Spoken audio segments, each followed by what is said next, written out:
Yo, Daddy Lester here for House Karaan. So, gusto mo rin bang magkaroon ng sarili mong bahay? Pero, hindi mo alam kung sapat na ba yung sweldo mo. Actually, marami nag-a-apply sa Pag-ibig Housing Loan, tapos nare-reject. Hindi dahil wala silang trabaho, pero dahil hindi pasok sa competition ng Pag-ibig or ng bank. Today, I'm gonna show you a tool na ginawa namin para makatulong at ma-check kung pasok ba o hindi yung sweldo mo o yung kinikita mo. Para as early as now, meron kong idea kung ma-approve ka o hindi sa housing loan. So, panoorin mo tong video na to hanggang huli para kung plano ko muna ng bahay this 2025, maiwasan mo yung rejection. Both sa bangko at sa Pag-ibig, hindi sapat na may trabaho ka lang. Kailangan meron kang tinatawag na capacity to pay. Meaning kung kahit gusto mo, kung yung sweldo mo is hindi enough, obviously, mare-reject ka. Or ibababa nila yung loanable amount, so pwede hindi mo makuha yung bahay na gusto mo. So hindi tayo manghula, gagamit tayo ng tinatawag na debt to income ratio formula. Pero hindi mo kailangang malaman yung formula. Meron akong tool na papakita sa'yo later on. Bibigay sa'yo yung link kapag ready ka na. Make sure na intindihan muna natin siya para talagang alam natin yung gagawin. Ganyan yung ginagamit ng Pag-ibig o ng mga bangko para mag-compute ng pwedeng ipaloan sa'yo kung gusto mo ng housing loan. Bago natin gamitin yung calculator, bigyan namin nakita ng sample na breakdown ng paano ba yung formula. So typically, yung maximum monthly amortization is 30% ng monthly gross income. So for example, monthly gross income mo is 30,000, 30% nun is 9,000. Meaning, kung yung gusto mong kuning bahay is more than 9,000 yung monthly amortization, malaki yung chance na ma-reject ka. Or yun nga, ibaba yung loan value mo. So, kung gusto mo ng 2-bedroom, pwedeng maging row house o townhouse na lang siya. For example, nakita ka sa Facebook na nakapost 12,000 monthly yung amortization, 30K yung sahod mo, yung gross mo, most probably hindi yan pasok. Make sense? Pero yung ganyan is family income. So kung dalawa kayo nagtatrabaho, let's say yung isa ay 17K, yung isa ay pagpalagay na 17K din, so 34,000.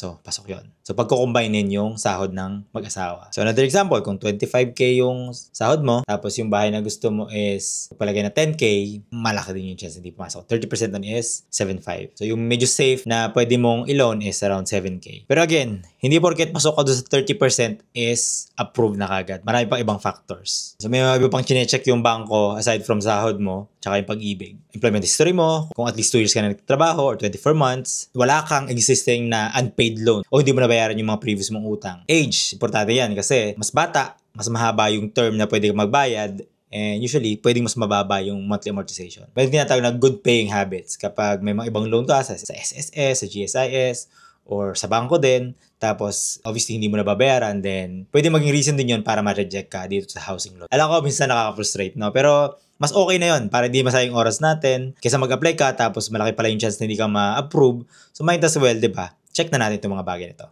So, ito yung step by step na gusto kong gawin mo para lalong lumaki yung chance na hindi ka ma-reject. So, yung actual monthly income mo, kung yan may sahod, yung gross pala, hindi yung net. Kunin mo yung 30% nun, typically, dapat mas mababa doon yung babayaran mong monthly amortization. Kung kulang, kung kaya mong i-combine yung sa asawa mo, then much better. Or pwede mo ring pahabain yung term. Kung sa halip na 5 or 10 years lang, pwede mong 20 or 30 pag inaalaw ng developer or through Pag-ibig. Let's go na sa computer natin. Compute na natin. Magamit natin itong computation. Again, so ito yung ating calculator. Tama ba? Ayan, example, compute na ako. Send ko sa yung link nito kapag gusto mo. Comment ka lang. Share mo lang yung video tapos comment ka lang ng housing loan dito sa video na to. So, ito. So, simulan natin dun sa solo income.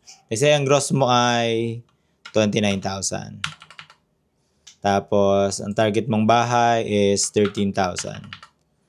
Tapos, ilang taon ka sa current work mo? Pagpalagay na 4 years na. Your age, 26 for example. May existing loan ka ba? Updated payments. Sige, calculator. Ayan. So, hindi siya pasok. Kulang. Kulang ng 4.3 para ma-afford. So, okay naman yung ibang requirements, pero ayun. May issues na kailangang i-address. May mga requirements na hindi pa na-meet. Sige, another example. Refresh ko lang siya. Pagpalagay na kita mo ay 50,000. Tapos, ang target mong bahay, 12,000 monthly. Tapos, 1 year ka pa lang nagtatrabaho. Age mo ay 54. Gawin natin 61. Tapos, meron ka mga delayed payment. Pasok yung sa 30% rule, pero sa other requirements, kailangan 2 years ka nagtatrabaho, yung credit history mo.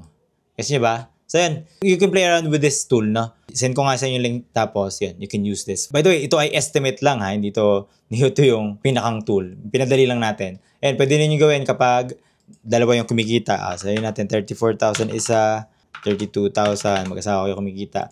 Medyo mamahaling bahay yung gusto mo, 25,000. Tingnan natin kung papasok to. Kaya nito, 2 years, age 30. Yan. Medyo may issues pa rin. Hindi kaya combine yung income kasi masyadong mahal yung bahay. Ito yung recommendation. Yun. Target mo 16,500. Pwede. Huwag yung 19,000. Yan. May mga recommendation pa dito. So, ang galing nitong tool, no? Alright, I hope that helps. So if you have questions, let me know in the comment section. Huwag nyo na kalimutan, share itong video na to para makatulong din sa iba.